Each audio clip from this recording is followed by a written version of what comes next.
reproducción. Dentro del orden Diptera, la familia Tetritidae, de amplia distribución en todos los continentes, es la que presenta las especies que causan más daños de importancia económica en los frutales. Los dípteros son un orden de insectos neópteros que se caracterizan porque sus alas posteriores se han reducido a halterios, o sea que poseen solo dos alas membranosas. En este orden pertenecen los insectos más conocidos como las moscas, mosquitos, zancudos y muchos otros menos familiares para nosotros. En este orden se han descrito casi 160.000 especies en todo el mundo. Las moscas más importantes son Anastrepa, Toxotripana y la especie Ceratitis capitata, que es una especie introducida. En cuanto a Anastrepa, hay aproximadamente 90 especies en Centroamérica y se encuentran en una gran variedad de cultivos. Por otro lado, la especie Ceratitis, conocida como la mosca mediterránea de la fruta o mosca de la fruta, presenta un área de distribución más extensa, siendo considerada como especie cosmopolita. Desde su zona africana de origen se extendió a todos los lugares no solo de clima cálido, sino también a diferentes zonas templadas. El ciclo biológico. Su ciclo de vida es holometábolo, es decir, se sucede en 4 fases morfológicas, que es el huevo, la larva, la pupa y el adulto. Algunas especies completan este ciclo en unos pocos días, otros en 1 o 2 meses. En el caso de la mosca de la fruta, la hembra puede llegar a ovipositar de 300 a 800 huevos. Estos se incuban debajo de las cáscaras de la fruta por un periodo de 2 a 7 días, como podemos observar en la imagen.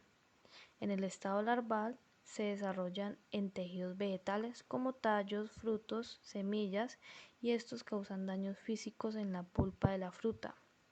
El periodo de crecimiento es de 25 días, aunque también depende de las condiciones ambientales. La pupa es una cápsula cilíndrica de color rojo, amarillo o marrón. Este estado dura entre 9 y 15 días. Los adultos de moscas de la fruta salen de la pupa en busca de agua y alimentos azucarados. Estos alcanzan la madurez sexual de 4 a 5 días después de emerger. El manejo. En el control de moscas de la fruta se han empleado tradicionalmente cebos tóxicos que consisten en la mezcla de un insecticida y un atrayente alimenticio, generalmente proteína hidrolizada de origen vegetal. El insecticida con mayor uso ha sido el malatión, por ser menos impacto negativo.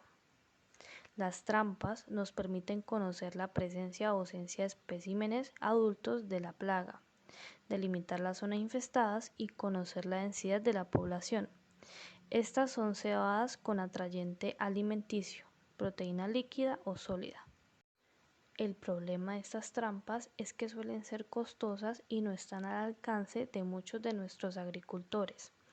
Afortunadamente se pueden realizar artesanalmente utilizando botellas plásticas y también utilizando la orina humana como atrayente que sustituye la proteína hidrolizada. En este caso, se utilizará una trampa casera modificada del modelo McPhail. El objetivo es determinar la atracción de dípteros gracias a la orina humana. Será aproximadamente un estudio de 3 semanas. Elaboración de las trampas. Esta práctica se desarrolló de la siguiente manera. Para la elaboración de estas trampas se utilizó 2 tarros de plástico con un volumen de 600 mililitros, en donde cada tarro debía tener 4 agujeros de 5 por 4 milímetros en la parte superior. Se utilizó cabuya para poder colgar estos del árbol y se utilizó orina humana para el tratamiento y cúrcuma diluida en agua para el control. Instalación de trampas. Después de realizadas, fueron colocadas en un árbol de limón, se dejaron expuestas durante una semana y se empieza con el conteo. Las trampas fueron instaladas aproximadamente a 2,5 metros del suelo. En el primer conteo se realizó el 28 de noviembre del 2021 y, como dije anteriormente, una semana después de la instalación. La mayoría fueron moscas pequeñas que se clasificaron como Drosophila melanogaster. El segundo conteo se realizó el 5 de diciembre del 2021. En este aumentó considerablemente la presencia de las moscas pequeñas. Se logró identificar la presencia de Ceratitis capitata. En el tercer y último conteo se realizó el 12 de diciembre del 2021 y en este aumentó mucho más la presencia de moscas. Se deben responder dos preguntas de investigación acerca de esta práctica.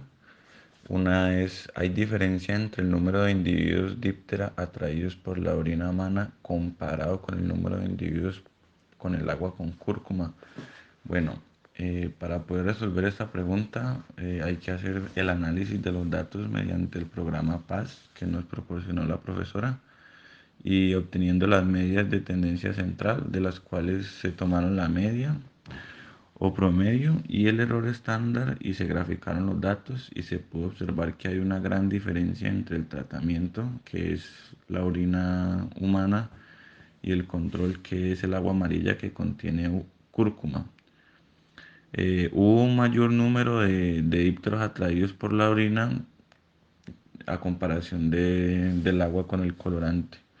Y además, por medio del error estándar representado en las barras, se observa que hay una gran dispersión de los datos alrededor de la media.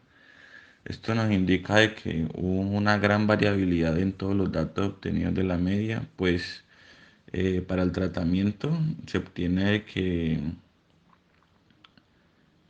fueron 27,43 y para el control se tuvo un promedio de 1,44. Para confirmar si el resultado que se observa en la gráfica es cierto o no, se optó por hacer una prueba o un test de normalidad llamado Shapiro-Wall que nos indica si la distribución es normal o no. Para ello se utilizan dos hipótesis. La hipótesis nula, en la cual nos va a indicar cuando la probabilidad es mayor a 0,05, esto quiere decir que hubo una distribución normal, que los datos se distribuyeron alrededor de la media, mientras que si la otra hipótesis es menor a 0,05, esto nos va a indicar que no hay distribución normal y por lo tanto hay una mayor dispersión de los datos. Esta sería la hipótesis alterna, dado que no hubo distribución normal, ya que la probabilidad en ambos nos arrojó valores por debajo del 0,05.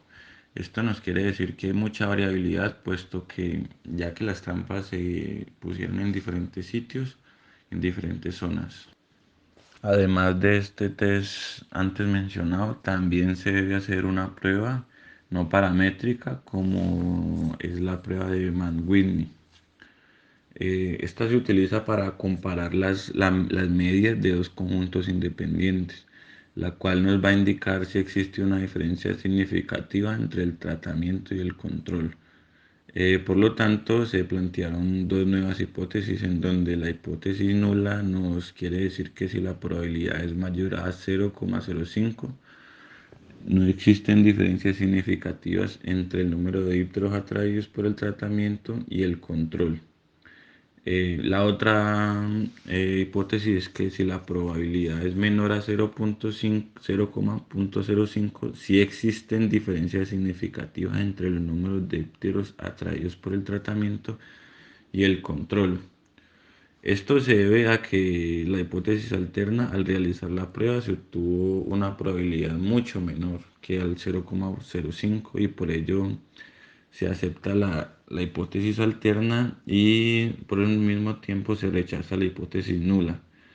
Esto nos indica de que si hay diferencia significativa entre el número de los dípteros atraídos por la orina en comparación al número de dípteros atraídos por el agua con cúrcuma, que era lo que ya se preveía. Se plantea una segunda pregunta de investigación que nos dice que si hay una diferencia entre el número de dípteros atraídos entre semanas. Como se ve en la gráfica, en la semana 2 fue donde hubo mayor promedio de dípteros. En este caso se analizaron los datos, pero teniendo en cuenta de que el tratamiento con orina fue el que más atracción tuvo, entonces se trabajó con este tratamiento y con estos datos.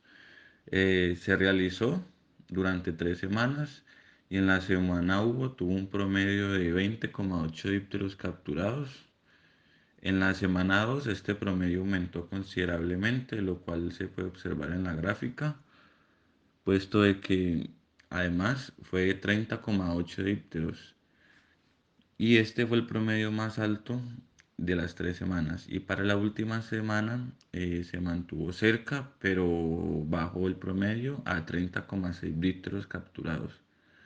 En cuanto a la mayor dispersión, se ve que en la segunda semana hubo una mayor variación teniendo en cuenta la media. En esta segunda pregunta de investigación se volvió a considerar la prueba de Shapiro-Wald para conocer si la distribución es normal. Mediante el programa PAS se obtuvo de que la distribución no es normal para ninguno de los datos, puesto que los valores están por debajo del 0,05. Esto se debe al hecho de que se presenta más variabilidad debido a que esta actividad se realizó, pues como estamos los estudiantes en sitios diferentes, pues las condiciones también cambian, el ambiente, el clima, la altura, el tipo de árbol o planta que se escogió y la vegetación. Entonces, esos son los datos que se pueden mostrar en esta tabla.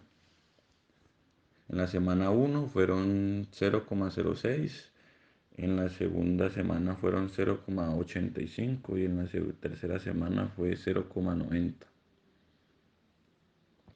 Conclusiones. La orina es un buen atrayente de dípteros por sus propiedades como el amonio. 2. El control de cúrcuma como atrayente no funciona. Y por último, la trampa casera es muy efectiva y además con un costo muy bajo de elaboración. Gracias.